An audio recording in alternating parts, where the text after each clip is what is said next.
Hello everyone, welcome back to Magnet Brains. मैं हुसन अहमद और मैं लेकर के आई हूं आपके लिए चैप्टर 3 कोल एंड पेट्रोलियम का एक वन शॉट रिवीजन। तो क्या आप तैयार हैं इस चैप्टर को समझने के लिए इन अ सिंगल गो?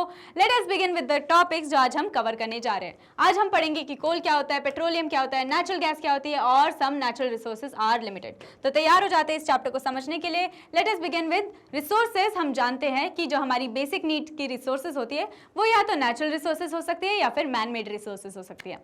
अभी जो नेचुरल रिसोर्सेज होती है उनको हम ये डिफाइन कर सकते हैं कि ऐसे रिसोर्सेज जो एग्जिस्ट करती है अर्थ पर इंडिपेंडेंट ऑफ ह्यूमन एक्शंस। यहाँ पर ह्यूमन एक्शंस होंगे या ना हो, ये जो रिसोर्सेज है वो एग्जिस्ट करती रहेंगी क्योंकि ये नेचुरली ऑब्टेन की जाती है अर्थ से। अब इसके अलावा ये जो रिसोर्सेज होती है ये हमारे एनवायरनमेंट में फाइंड की जाती है और डेवलप की जाती है without the intervention of human. और इसके कॉमन एग्जाम्पल है air, sunlight, water, soil, stone, plants, animals and fossil fuels. यहाँ पर हम देख सकते हैं कि ये सारी जो है नेचुरल रिसोर्सेज है और यहाँ पर कुछ भी मैन मेड नहीं है। और नेचुरल रिसोर्सेज जो होती है वो नेचुरली अकरिंग मटेरियल्स होते हैं that are useful to man और could be used under conceivable technological, economical और सोशल सर्कमस्टांसेस। यहाँ पर किसी भी सर्कमस्टांसेस में ह्यूमन इसको यूज कर सकता है नेचुरल रिसोर्स को, और इसको ये हमको सप्लाई की जाती है फ्रॉम दी अर्थ, जैसे कि food, building, clothing materials, fertilisers. ये सारे जो भी मटेरियल्स होते हैं ये नेचुरल रिसोर्सेज से ही बनाए जाते हैं। So for a long time natural resources were the domain of natural sciences. All right, so अब हम जानते हैं कि फॉसिल्स क्या होते हैं। फॉसिल्स ये होते हैं, ये रिमेन्स होते हैं, ये रिमेन्स या फिर ट्रेसेस हो सकते हैं ऑफ एंशिएंट लाइफ। जो पुराने ज़माने में जितनी लाइफ होती थी उनके जो रिमेन्स है, ट्रेसेस है, इनको हम फॉसिल्स बोलते हैं। और ये प्रिजर्व किए गए हैं बाय नेचुरल प्रोसेसेस, ये किसी तरह से नेचुरल प्रोसेसेस के द्वारा प्रिजर्व किए गए हैं। और ये इनके एग्जाम्पल्स हो सकते हैं शेल्स, बोन्स, क्या स्टोन इम्प्रिंट्स हो सकते हैं कुछ एनिमल्स के, है ना, और माइक्रोब्स हो सकते हैं, इनके एक्सोस्केलेटन्स हो सकते हैं, और कुछ ऑब्जेक्ट्स जिनको हमने प्रिजर्व किया हो इन एम्बर, पेट्रिफाइड वुड और कोल या फिर हेयर ऑयल, डीएनए रेमिनेंट्स। तो ये सारी जो भी चीज़ें हैं ये सब हम बोल सकते हैं फॉसिल है, जो कि एक क्या कहते हैं, ये एक प्रूफ है हमारे एंशिएंट लाइफ का, ये एक सोवेनियर है जो हमने एंशिएंट लाइफ से बचा करके रखा है। ऑलराइट, सो फॉसिल्स जो होते हैं वो 5 तरह के हो सकते हैं। या तो बॉडी का फॉसिल हो सकता है, या फिर उनके बॉडी के मॉलिक्यूल्स का फॉसिल हो सकता है, या फिर उनके बॉडी के ट्रेसेस हो सकते हैं किसी भी ऐसे रॉक पर, या फिर कार्बन फॉसिल्स हो सकते हैं। कार्बन फॉसिल्स वैसे रहते हैं जो कुछ एनिमल्स की बॉडी जब पूरी तरह से स्टोन के नीचे दब जाती है तो उनकी बॉडी का सिर्फ एक कार्बन आउटलाइन और प्रिंट रह जाता है, तो उसको हम कार्बन फॉसिल बोलते हैं। और कुछ फॉसिल्स होते हैं सूडो फॉसिल्स, जो कि हमें देखने में फॉसिल लगते हैं बट मे बी वो फॉसिल ना हो। ऑलराइट, सो ऐसे कुछ तरह के फॉसिल्स एग्जिस्ट करते हैं। अब हम जान लेते हैं कि फॉसिल्स बने कैसे हैं। सबसे पहले जो लिविंग थिंग्स होती है ना, यूजुअली एक्वाटिक लिविंग थिंग्स, ये जब डाई कर जाते हैं तो यहाँ पर सैंड के अंदर यहाँ पर ये बरी कर जाते हैं। ऑलराइट, और इनके जो सॉफ्ट पार्ट्स होते हैं वो डीके कर जाते हैं, बट जो जैसे इनके जो हार्ड पार्ट्स है, जैसे कि यहाँ पे स्केलेटन हम देख सकते हैं इनका, वो क्या करेगा, वो यहाँ पर लेफ्ट बिहाइंड हो जाता है। अब these are ammonites, one of the most common fossils that are found. As time goes on, more and more sediment accumulates। अब हम देख सकते हैं कि जैसे जैसे टाइम बढ़ता जाता है वैसे वैसे और ज़्यादा सैंड स्लेट यहाँ पर अक्यूमुलेट हो रही है, स्टोन्स अक्यूमुलेट हो रही है ना, और जो ये स्टोन्स यहाँ पर अक्यूमुलेट हो रही है वही बाद में जाकर के पत्थर बनते हैं। सो यहाँ पर हम देख सकते हैं कि प्रेशर से, हीट से एंड केमिकल रिएक्शन से ये जो सेडिमेंट्स है ना, फाइनली ये हार्डन होने लग जाते हैं और रॉक बनने लग जाते हैं, सेडिमेंटरी रॉक बनने लग जाते हैं। सो इनमें जो अर्थ में जो मूवमेंट होता है, अर्थ के क्रस्ट में जो मूवमेंट होता है, यहाँ पर उसकी वजह से सेडिमेंट्स बनने लग जाते हैं। और उसके बाद में जो इनके मूवमेंट होते हैं उसकी वजह से जो सेडिमेंट्स में से यहाँ पर इनके जो लेयर्स है वो बाहर की तरफ, ऊपर की तरफ आने लग जाती है। Finally through erosion caused by weather, wind and water, ये जो फॉसिल्स होते हैं ना वो बाहर की तरफ आने लग जाते हैं, ये बाहर की तरफ फिर से एक्सपोज होने लग जाते हैं। यहाँ पे हम देख सकते हैं, सबसे पहले हम यहाँ पर फॉर एग्जाम्पल डायनासोर को देख रहे हैं, वो यहाँ पर बरी होता जा रहा है, सैंड और स्लिट जो भी है सेडिमेंट्स है ये यहाँ पर एक्यूमुलेट होते जा रहे हैं, फिर जो वो रॉक्स है वो हार्ड होते जा रहे हैं, है ना, फिर उसके बाद में जो अर्थ में जो भी इरोजन हो रहा है, क्लाइमेट चेंज हो रहा है, उसकी वजह से धीरे धीरे वो वापस की तरफ, बाहर की तरफ वापस से एक्सपोज होते जा रहे हैं। ऑलराइट, सो यहाँ पर हम देख सकते हैं कि कितने सारे हम प्रोसेसेस को यहाँ पर होता हुआ देख सकते हैं। अब नेचुरल रिसोर्सेज या तो इनएग्जॉस्टिबल हो सकती है या फिर एग्जॉस्टिबल हो सकती है। जो इनएग्जॉस्टिबल नेचुरल रिसोर्सेज होती है, ये रिसोर्सेज हमारे अनलिमिटेड क्वांटिटी में प्रेजेंट होती है, अनलिमिटेड क्वांटिटी में नेचर में प्रेजेंट होती है, and are not likely to be exhausted by human activities. अब ये जो हम नाम से ही देख सकते हैं कि जो ये रिसोर्सेज है ये इतनी जल्दी से खत्म नहीं होंगी, ये इनएग्जॉस्टिबल हम इनको इसलिए बोल रहे हैं क्योंकि ह्यूमन एक्टिविटीज से ये जल्दी से खत्म नहीं होंगी। फॉर एग्जाम्पल सनलाइट है, एयर है, सो इनको हम इनएग्जॉस्टिबल नेचुरल रिसोर्सेज बोल रहे हैं। इसके अलावा कुछ रिसोर्सेज एग्जॉस्टिबल होती है जिनका अमाउंट लिमिटेड है। यहाँ पर हम देख रहे हैं कि इनका अमाउंट लिमिटेड है और अगर हम बहुत ज़्यादा इनका ओवर यूज़ कर रहे हैं तो एक दिन ऐसा आ सकता है जब ये एग्जॉस्ट हो जाए। और examples of these resources are forest, wildlife, minerals, coal, petroleum, natural gas, ये सारे एग्जॉस्टिबल नेचुरल रिसोर्सेज है। ऑल राइट, सो इन सबको हम डिटेल में पढ़ेंगे। अब नेचुरल रिसोर्सेज अगेन रिन्यूएबल हो सकती है या फिर नॉन रिन्यूएबल हो सकती है। रिन्यूएबल नेचुरल रिसोर्सेज होते हैं जैसे कि प्लांट, सन, वाटर, ऑल राइट, ये हम वापस से रिन्यू कर सकते हैं। बट कुछ रिसोर्सेज होती है नॉन रिन्यूएबल रिसोर्सेज जैसे कि मिनरल्स, कोल, सॉइल। सो ये सारे रिसोर्सेज जो है इनको फॉर्म करने में बहुत ज़्यादा टाइम लगता है, इसीलिए हम इनको नॉन रिन्यूएबल रिसोर्सेज बोले, क्योंकि इतना ज़्यादा टाइम लगता है कि ऑलमोस्ट हमको इनको बहुत ही ज़्यादा केयरफुली, क्या कहते हैं, इनको केयरफुली यूज़ करना चाहिए, अदरवाइज एक दिन हमको प्रॉब्लम हो सकती है। सो अब देखते हैं कि फॉसिल फ्यूल्स क्या हो सकते हैं। अब हमने जाना कि फॉसिल क्या होते हैं, रेमिनेंट्स होते हैं, है ना, रिमेन्स हो सकते हैं ऑफ एंशिएंट लाइफ। और अब अगर हम जाने कि फॉसिल फ्यूल क्या होते हैं, तो फॉसिल फ्यूल जो होते हैं, अब इन दोनों के नाम को अगर हम कंबाइन करके देखें तो ये ऐसे फ्यूल होते हैं। हम जानते हैं कि फ्यूल क्या होते हैं, ऐसे सब्सटेंसेस जिनको हम बर्न कर सकें।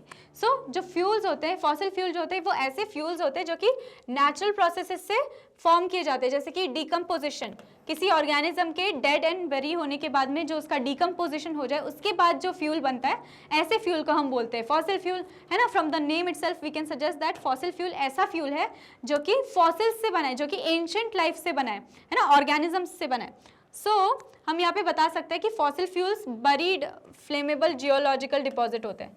ये जो हमने देखा था जैसे कि लाइफ जो है वो बरी हो रही थी, सेडिमेंट्स के थ्रू हमको बाहर भी देखने को मिल रही थी। सो ऐसी बरीड फ्लेमेबल, यहाँ पर ये जो चीज़ है फ्लेमेबल, हमें ध्यान रखना है, फ्लेमेबल यानी कि ऐसी चीज़ जो आग पकड़ सकती है। सो ये बरीड फ्लेमेबल जियोलॉजिकल डिपॉजिट से बनती है ऑफ ऑर्गेनिक सब्सटेंसेस, है ना। हमने जैसे देखा था कि वो जो सेडिमेंट्स एक साथ डिपॉजिट हो रहे हैं, फिर वो सेडिमेंटेशन हो रहा है, हार्ड रॉक बन रहे हैं।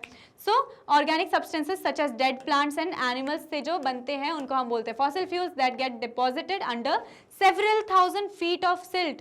अभी बहुत सारे सेडिमेंट्स के बहुत ज़्यादा थाउजेंड्स ऑफ फीट के अंदर ये डिपॉजिट हो रहे हैं और these deposits decade with the passage of time and got converted into, अब देखो ये जितने भी डिपॉजिट्स थे टाइम के साथ साथ ये कुछ इनमें से नेचुरल गैस बन गए, कुछ कोल बन गए एंड पेट्रोलियम भी बन गए due to the extreme heat and pressure inside. यहाँ पर हमने देखा कि इनसाइड द अर्थ क्रस्ट, हमने ये देखा है ना लेयर्स ऑफ अर्थ में कि बहुत ज़्यादा हीट है, बहुत ज़्यादा प्रेशर है, तो उन्हीं के चलते हमारे जो डेड रिमेन्स है, जो फॉसिल्स है, सेडिमेंटेशन जहाँ पे हो रहा था वहाँ पे वो कुछ नेचुरल गैस बन गए, कुछ कोल बन गए और कुछ पेट्रोलियम बन गए। So they are also known as non renewable sources of energy. अब हम इनको नॉन रिन्यूएबल क्यों बोल रहे हैं, क्योंकि इनको बनाने में बहुत मिलियंस ऑफ ईयर्स लग जाते हैं और इट इज़ नॉन रिन्यूएबल क्योंकि जल्दी से हम इनको वापस रिन्यू नहीं कर सकते। All right, so as it takes a very long time for it to replenish, यहाँ पर हम इनको नॉन रिन्यूएबल रिसोर्सेज में क्लासीफाई कर रहे हैं।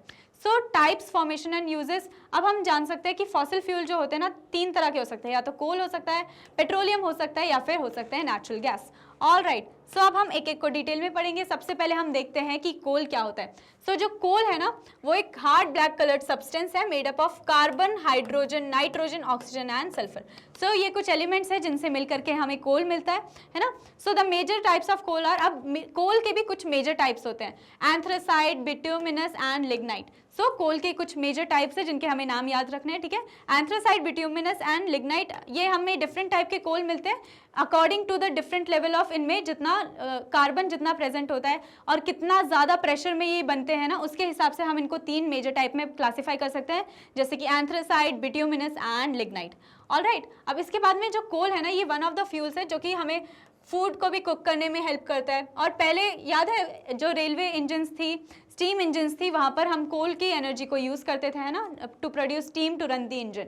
ऑल राइट, इसके अलावा भी थर्मल पावर प्लांट्स, जो थर्मल पावर प्लांट्स होते हैं जहाँ पर हम कोल के जो कोल से जो एनर्जी रिलीज होती है उससे हम इलेक्ट्रिसिटी प्रोड्यूस कर सकते हैं। All right, so coal is also used as a fuel in various industries. So बहुत सारी इंडस्ट्रीज है जहाँ पर कोल को एज अ फ्यूल भी यूज़ किया जाता है। ऑल राइट, सो यहाँ पे हमने कुछ यूजेस ऑफ कोल देखे। अब हम देखते हैं कि कोल की फॉर्मेशन की स्टोरी क्या है। तो सबसे पहले 300 million years ago earth had dense forest in low lying wetland areas. तो हमने देखा कि कुछ 300 मिलियन साल पहले यहाँ पर अर्थ पर डेंस फॉरेस्ट हुआ करते थे, बहुत ही घने जंगल हुआ करते थे जो कि लो लाइंग वेटलैंड एरियाज में हुआ करते थे। अब due to natural processes like flooding, अब फ्लडिंग हुई और बहुत सारे नेचुरल प्रोसेसेस हुए तो ये जो फॉरेस्ट थे ना वो अंडर द सॉइल बरी होने लग गए, है ना, सॉइल के अंदर बरी होने लग गए ये जितने भी फॉरेस्ट थे। क्या हुआ कि as more soil deposited over them they were compressed, अब जितना ज़्यादा उन पे सॉइल डिपॉजिट करती गई वो फॉरेस्ट नीचे नीचे कंप्रेस होते गए। तो the temperature also rose as they sank deeper and deeper, हम जानते हैं कि अर्थ के क्रस्ट में टेम्परेचर बढ़ता जाएगा, प्रेशर बढ़ता जाएगा, तो जैसे जैसे वो नीचे की तरफ दबने लग गए फॉरेस्ट वैसे वैसे यहाँ पर टेम्परेचर राइज होने लग गया, प्रेशर राइज होने लग गया।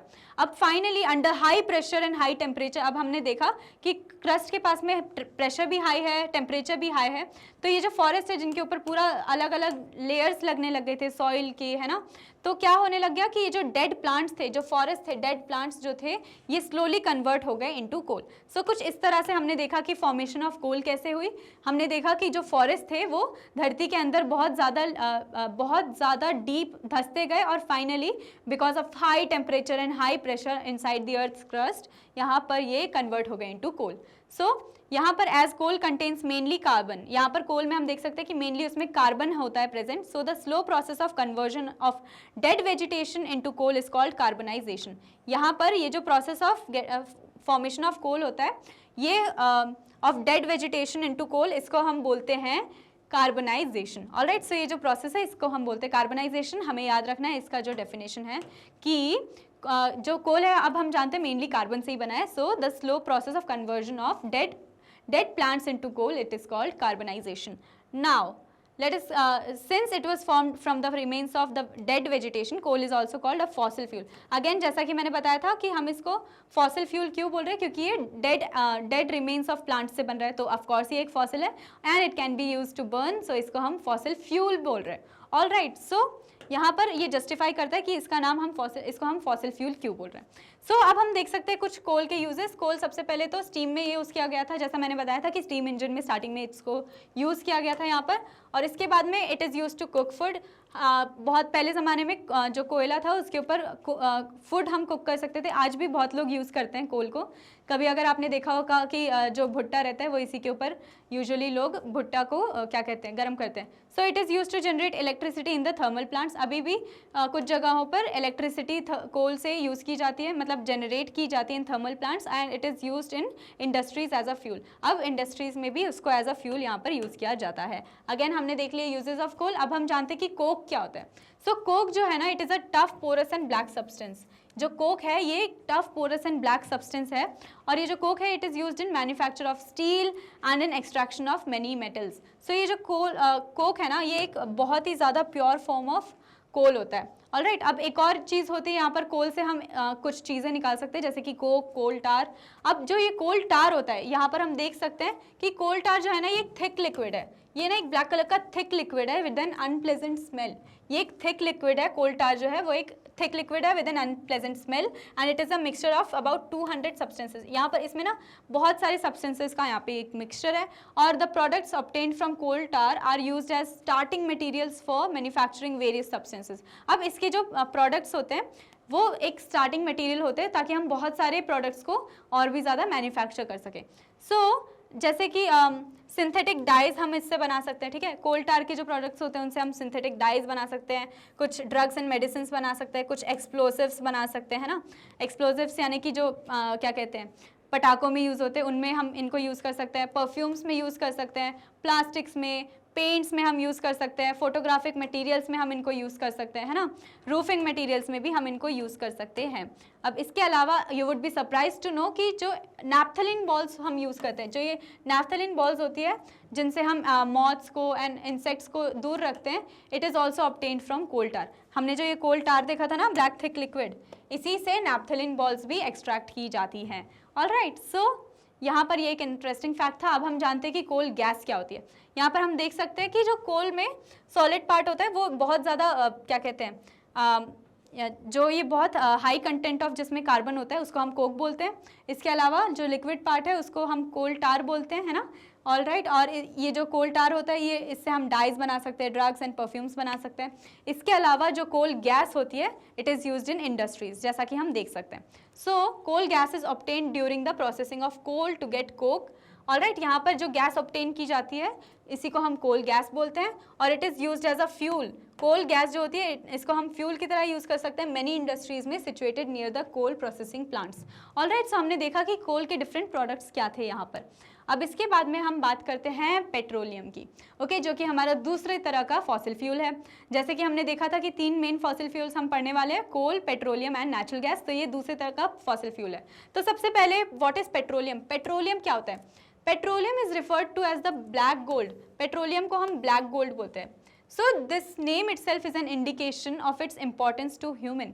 अब फ्रॉम द नेम इटसेल्फ हमें पता चलता है कि ये बहुत ज़्यादा वैल्यूएबल होगा, तभी उसको हम ब्लैक गोल्ड बोल रहे हैं। ओके, सो क्रूड ऑयल, जो क्रूड ऑयल होता है ना उससे पेट्रोलियम बनता है। So the crude oil is considered to be the mother of all commodities as it is used to manufacture various products such as pharmaceuticals, plastics, gasoline, synthetic fabrics etcetera. So जो petroleum है ना ये crude oil से ही बनता है और इससे कितने सारे हम देख सकते हैं कि प्रोडक्ट्स ऑब्टेन किए जा सकते हैं। सो जो पेट्रोलियम है या फिर इसको ऑयल भी बोल सकते हैं, पेट्रोलियम, क्रूड ऑयल, ये जो होते हैं ना इनमें ये वर्ल्ड के लीडिंग सोर्स ऑफ एनर्जी में एग्जिस्ट करते हैं सिंस 1950। सोचो कितने सालों से आज भी ये वर्ल्ड के लीडिंग सोर्स ऑफ एनर्जी में काउंट किए जाते हैं।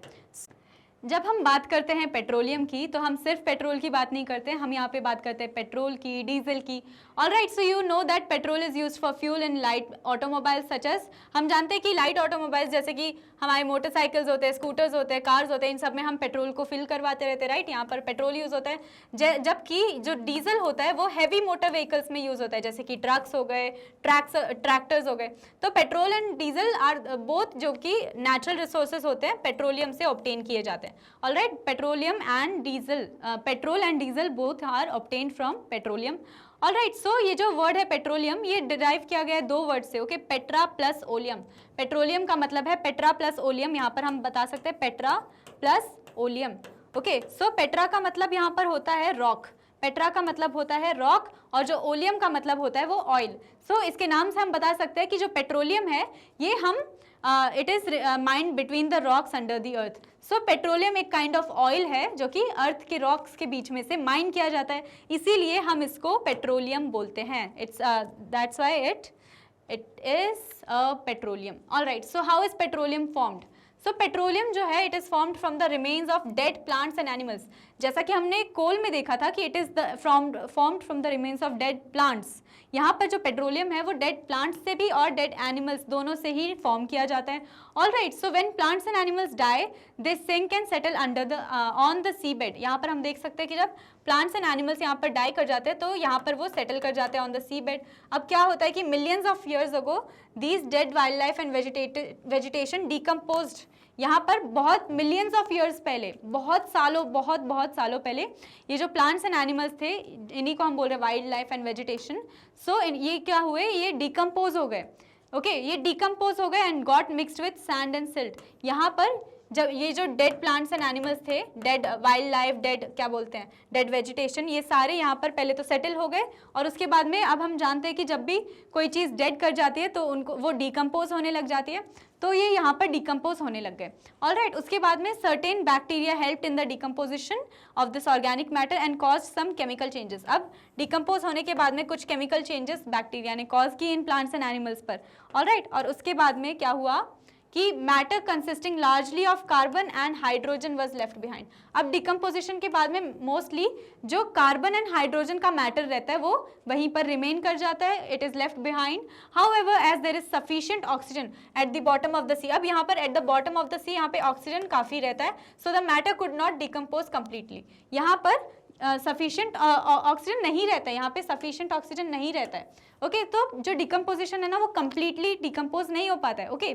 सो यहाँ पर सफिशिएंट ऑक्सीजन की कमी की वजह से matter is not decompose completely, so the partial, ये जो मैटर है ना वो पार्शियली डिकम्पोज मैटर कहलाएगा। So the partially decompose matter remain कर जाता है on the sea bed and eventually it is covered with multiple layers of क्या कहते हैं, सैंड एंड सिल्ट। इवेंचुअली ये जो मैटर है जो कि पार्शियली डिकम्पोज किया गया। अब हम जानते हैं कि अंडर द वाटर बहुत ज़्यादा नीचे जो ऑक्सीजन है वो कम, उसकी सप्लाई कम है ऑफ कोर्स, राइट। सो यहाँ पर ये जो मैटर है इसको हम पार्शियली यहाँ पर पार्ट पार्शियली हम डिकम्पोज मैटर बोलते हैं। और इसके बाद में ऑफकोर्स यहाँ पर सैंड और सिल्ट जो है एक के बाद एक अपनी लेयर्स फॉर्म करते जा रहे हैं उसके ऊपर, है ना, और धीरे धीरे वहाँ पर क्या होने लग जाएगा, sedimentation. So this burying took millions of years and finally due to high temperature and pressure. अब जैसा हमने बताया कि सैंड ऊपर से अक्यूमुलेट हो रहा है, सिल्ट आ रहा है, तो ये जो सारे सेडिमेंट्स हैं वो क्या करेंगे, आगे जाकर के सेडिमेंटेशन करने लग जाएंगे, हार्ड रॉक्स में कन्वर्ट होते जाएंगे। सो यहाँ पर टेम्परेचर और प्रेशर, ज़्यादा टेम्परेचर और प्रेशर की वजह से जो ऑर्गेनिक मैटर है वो डिकम्पोज हो जाता है कंप्लीटली, और डिकम्पोज होने के बाद में ये कुछ ऑयल फॉर्म करते हैं। यहाँ पर ये कुछ ऑयल फॉर्म करते हैं। सो जो पेट्रोलियम है इसको हम रिफाइन कर सकते हैं, पेट्रोलियम को हम रिफाइन कर सकते हैं। Petroleum is dark oily liquid.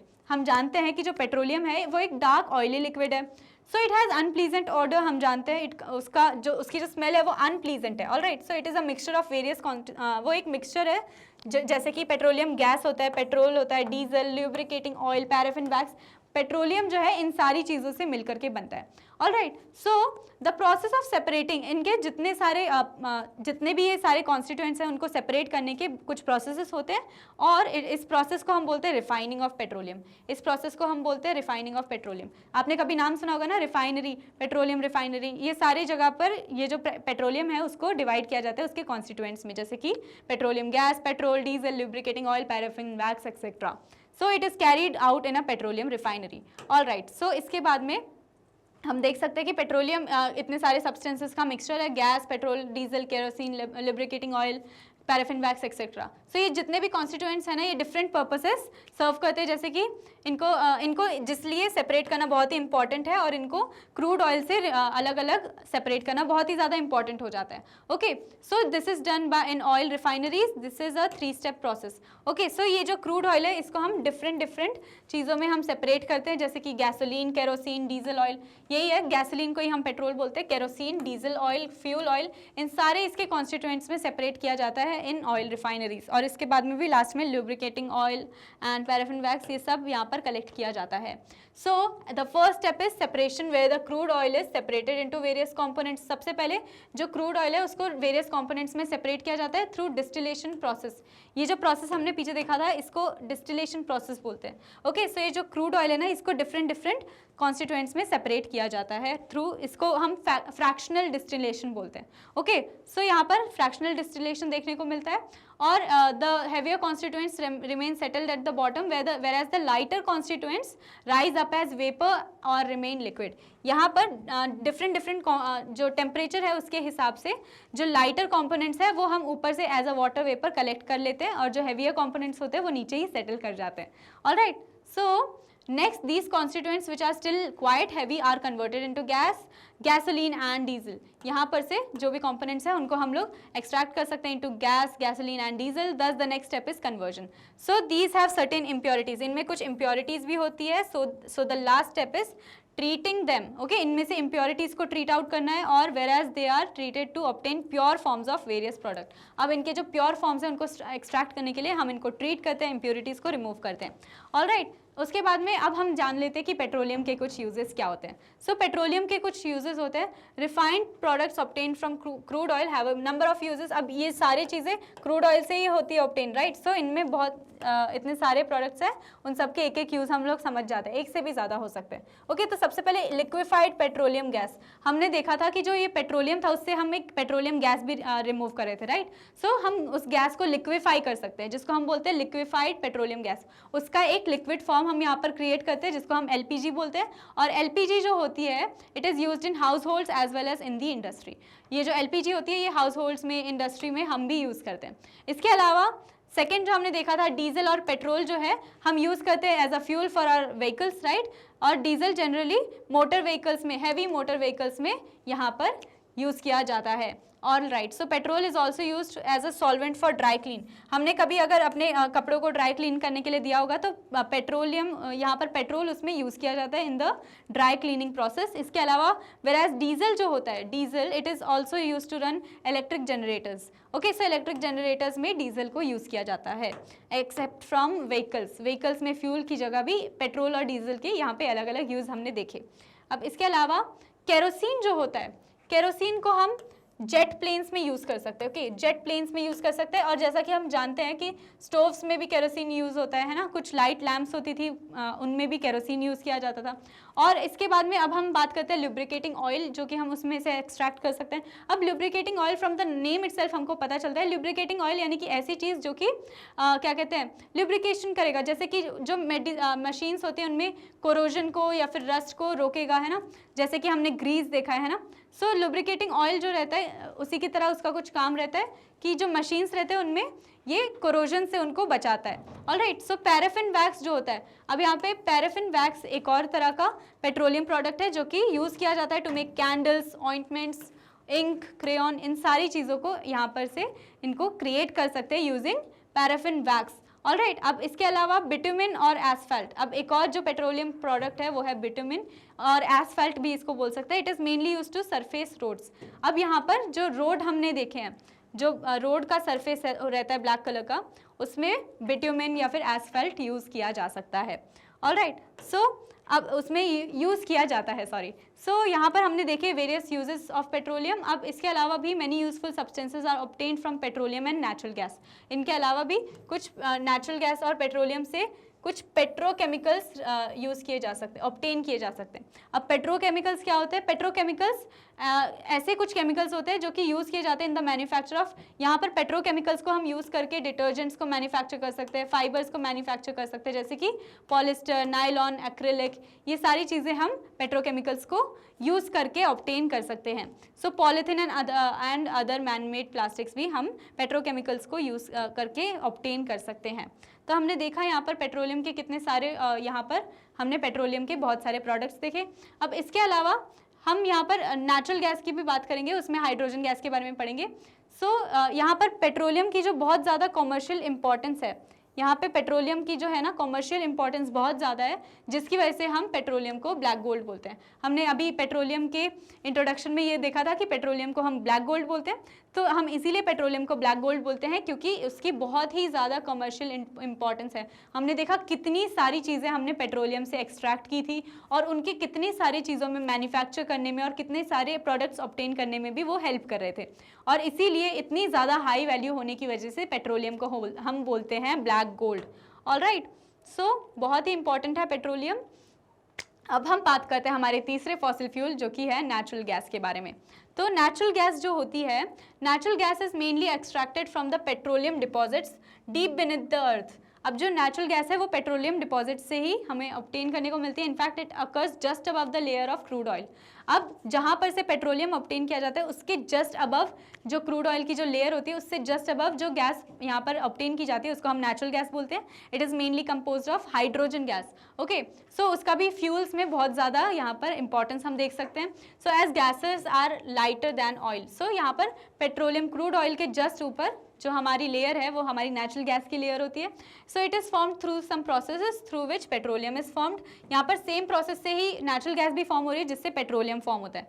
Okay, so high temperature and pressure leads to conversion of remains of plants and animals buried under the earth into naturally occurring gas along with petroleum and coal. All right, so यहाँ पर same procedure रहेगा for natural gas जैसा कि हमने देखा था petroleum में। Alright, so what is natural gas used for? अब हम जानते हैं कि नेचुरल गैस किस लिए यूज़ किया जाता है। सबसे पहले तो नेचुरल गैस जो होता है वो यूज़ किया जाता है mainly for street and house hold lighting. यहाँ पर इसको हम लाइटिंग के लिए यूज़ करते हैं फॉर इन द यहाँ पर पहले 19th एंड 20th सेंचुरी में नेचुरल गैस सबसे ज़्यादा लाइटिंग में यूज़ की जाती थी। ओके, अभी मे बी कम होगा पर 19th और 20th सेंचुरी में लाइटिंग में सबसे ज़्यादा यूज़ की जाती थी। So now it has a lot more uses in homes and industrial applications. So it is used to turn turbines for wind and solar energy generation. So यहाँ पर जो विंड के टर्बाइंस रहते हैं उनको टर्न करने के लिए ये वो यूज़ की जाती है और सोलर एनर्जी को जनरेट करने के लिए भी नेचुरल गैस का हम यहाँ पे यूज़ देख सकते हैं। Alright, so the fossil fuel is used for the production of ammonia. अब जो अमोनिया है ना, हम अमोनिया को इंडस्ट्रीज़ में फर्टिलाइजर्स ऑब्टेन करने के लिए यूज़ किए जाते हैं। तो यहाँ पर भी नेचुरल गैस का हम यूज़ देख सकते हैं। Okay, in the production of ammonia जो कि फर्टिलाइज़र बनाने के लिए काम आते हैं। इसके अलावा it is a domestic fuel, जो ये नेचुरल गैस है वो एक डोमेस्टिक फ्यूल भी हो सकता है। जो स्टोव्स होते हैं उनको फायर करने में ये हेल्प करता है, ऑलराइट। और कुछ हीटर्स, ओवन्स और बॉयलर्स को भी जो नेचुरल गैस है वो यूज़ करने में हेल्प करता है, ऑलराइट। सो कंप्रेस्ड नेचुरल गैस, हम सब ने सुना होगा सीएनजी, कभी कभी देखा है कि this vehicle runs on CNG, okay. So जो सीएनजी होता है वो नेचुरल गैस को कंप्रेस करने से ही बनाया जाता है, हमारे नेचुरल गैस को ही कंप्रेस करने से बनता है, और that is gas stored at high pressure. Gas को ही, ये जो नेचुरल गैस है उसी को हाई प्रेशर पे स्टोर किया जाता है, and it is used in some households for heating and cooking purposes. अब कुछ घरों में हीटिंग एंड कुकिंग पर्पसेस के लिए भी उसी कंप्रेस्ड गैस को यूज़ किया जाता है, ऑलराइट। अभी CNG is also cheap and environment friendly alternative. अब जो हम यही बोलते हैं ना कि CNG को ज़्यादा यूज़ करें क्योंकि वो एक चीप ऑप्शन है, चीप है और एनवायरनमेंट फ्रेंडली ऑप्शन है, ओके। सो ये चीप है यानी कि उसका दाम बहुत ही क्या कहते हैं अफोर्डेबल है, और वो एनवायरनमेंट फ्रेंडली भी है, ऑलराइट। ये कोई भी पॉल्यूशन नहीं कॉज कर रहे हैं। For a transportation fuel use in low load vehicles requiring high fuel efficiency. सो जिन व्हीकल्स में लोड कम लेना पड़ता है, मतलब कम लोड में भी वो रन कर जाते हैं, तो ऐसे व्हीकल्स को हम CNG पर रन कर सकते हैं। सो लिक्विफाइड नेचुरल गैस और LNG, अब यहाँ पर सेम जैसे नेचुरल गैस है, इसको हम लिक्विफाई करते हैं, और यहाँ पर it can be use to power vehicles such as off road trucks and trains. अब इसके बाद में हम देख सकते हैं कि what are the advantages of natural gas. तो natural gas is a cleaner fuel. It is less harmful to the environment than coal, petrol और डीजल। सो हम जानते हैं कि नेचुरल गैस जो है, जैसा कि हम जानते हैं कि कोल, पेट्रोल और डीजल से थोड़ा सा यहाँ पर पॉल्यूशन हो सकता है, वहाँ पे नेचुरल गैस जो है वो पॉल्यूशन फ्री होती है, okay, and it has less carbon dioxide emissions, okay. So यहाँ पर जो CO2 कार्बन डाइऑक्साइड है ना, यहाँ पर ये लेस रिलीज करती है अगर हम कंपेयर करें फ्रॉम कोल, पेट्रोल और डीजल। सो ये एनवायरनमेंट फ्रेंडली है, and it can be easily stored and transferred through pipelines. So इसका जो ट्रांसफ़र करना है, स्टोर करना है, ये भी बहुत ही ईजी होता है, ओके। सो ये कुछ एडवांटेजेस है for using natural gas. It is also a safer fuel, ये एक सेफ फ्यूल है क्योंकि it is lighter than air, ये एयर से भी हल्की होती है, okay, and dissipates rather than exploding. अब यहाँ पर एक्सप्लोड होने की जगह वो डिसिपेट कर जाती है ना। और इट प्रोवाइड्स इंस्टेंट एनर्जी, यहाँ पर जो एनर्जी है ना वो इंस्टेंट एनर्जी मिलती है, okay. So which is why it is used in oven cooking, ये ओवन कुकिंग में यूज़ होती है, as it does not require preheating, okay. So it is relatively more abundant than other fossil fuels, ये other fossil fuels से ज़्यादा abundant है, ज़्यादा quantity में है, और कोल और पेट्रोलियम से ज़्यादा अबंडेंट है, alright. So natural gas is also used as a starting material. अब ये भी एक स्टार्टिंग मटेरियल की तरह यूज़ की जा सकती है for the manufacture of number of chemicals and fertilizers. जैसा कि हमने देखा था कि अमोनिया बनाने के लिए नेचुरल गैस को यूज़ किया जाता है, जो कि आगे जाकर के फर्टिलाइजर को प्रिपेयर करती है, okay. So India has vast reserves for natural gas, हमारे इंडिया में बहुत सारे नेचुरल गैस रिजर्व्स हैं। अभी in our country natural gas has been found in, अब हमारी कंट्री में स्पेशली त्रिपुरा, राजस्थान, महाराष्ट्र एंड कृष्णा गोदावरी में जो डेल्टा है वहाँ पर भी सबसे ज़्यादा यहाँ पर नेचुरल गैस के क्या कहते हैं, नेचुरल गैस को फाउंड किया जाता है, ऑलराइट। सो अब हम बात करते हैं कि इंडिया में जो पेट्रोलियम कंजर्वेशन रिसर्च एसोसिएशन है, PCRA, petroleum conservation research association, it advises people to how to save petrol या डीजल वाइल ड्राइविंग, ओके। तो हमने यहाँ पर देखा कि हमें हमेशा जब भी हम ड्राइव करते हैं तो हमारे जो नेचुरल रिसोर्सेज हैं उनको प्रोटेक्ट करके रखना चाहिए, है ना, उनको एकदम सस्टेनेबल वे में यूज़ करना चाहिए, उनका जुडिशियस यूज़ करना चाहिए, सिर्फ उतना यूज़ जितना कि होना चाहिए, और उससे ज़्यादा यूज़ करना मतलब कि हमारे एनवायरनमेंट के लिए वो होता है एक खतरा। सो हमें ड्राइव करना चाहिए at a constant and moderate speed, हमें एक कांस्टेंट स्पीड पर ड्राइव करना है ना, एकदम मॉडरेट स्पीड पे ड्राइव करना है, जितनी दूर हो सके उतना हमसे एक ही स्पीड पर, कांस्टेंट स्पीड पर हमें ड्राइव करना चाहिए, ना ही ज़्यादा तेज़ ना ही ज़्यादा slow. So switch off the engines at traffic lights और at a place where you have to wait. अब जहाँ पर हमें वेट करना है, फॉर एग्जांपल ट्रैफिक सिग्नल पे हमें वेट करना है, तो वहाँ पर हमको क्या करना है, क्या हमें रोक करके रखना है? नहीं, हमको स्विच ऑफ कर देना है इंजन को, हमको स्विच ऑफ करना है इंजन को, सो दैट हम यहाँ पर हम अपने नेचुरल रिसोर्सेज को प्रोटेक्ट कर सके। और इसके भी बाद में हमें इंश्योर करना है कि करेक्ट टाइप ऑफ प्रेशर, हम सही टाइप का प्रेशर यूज़ करें इन द टायर, और इसके अलावा इंश्योर करो regular maintenance of the vehicle. अब अगर क्या होता है कि अगर हम रेगुलर मेंटेनेंस नहीं करें ना, तो फालतू में बहुत ज़्यादा हमारी जो नेचुरल रिसोर्सेज है उनका वेस्ट होगा, और बहुत ही हमारी व्हीकल्स ख़राब होंगी, और जो नेचुरल रिसोर्सेज है वो भी ज़्यादा यूटिलाइज यहाँ पर होंगी, तो जिसकी वजह से हमें अक्सर अपनी जो व्हीकल्स हैं उनको उनमें जो भी हमारा नेचुरल रिसोर्स है उसको कंजर्व करने के बारे में सोचना चाहिए। हमारे एनवायरनमेंट के लिए एक एनवायरनमेंट फ्रेंडली हमें क्या कहते हैं सराउंडिंग क्रिएट करनी चाहिए। So this concludes the chapter. Now let us talk about our favourite platform Magnet Brains, जो कि हमें फ्री में क्वालिटी एजुकेशन प्रोवाइड करता है। हमारा काम है वीडियोस को लाइक करना, शेयर करना और सब्सक्राइब करना। इंग्लिश मीडियम के साथ साथ magnet brains also provides courses for Hindi medium. CBSE board के साथ साथ मैग्नेट ब्रेन्स इन सारे बोर्ड्स के लिए भी कोर्सेज प्रोवाइड करता है। इसके अलावा magnet brains provides courses for Vedic maths, crash course and spoken English. हमारे ई बुक्स और ई नोट्स की लिंक आपको डिस्क्रिप्शन बॉक्स में मिल जाएंगी। मैग्नेट ब्रेन्स इन सारे प्लेटफॉर्म्स पर अवेलेबल है। Thank you for watching this video. Stay tuned.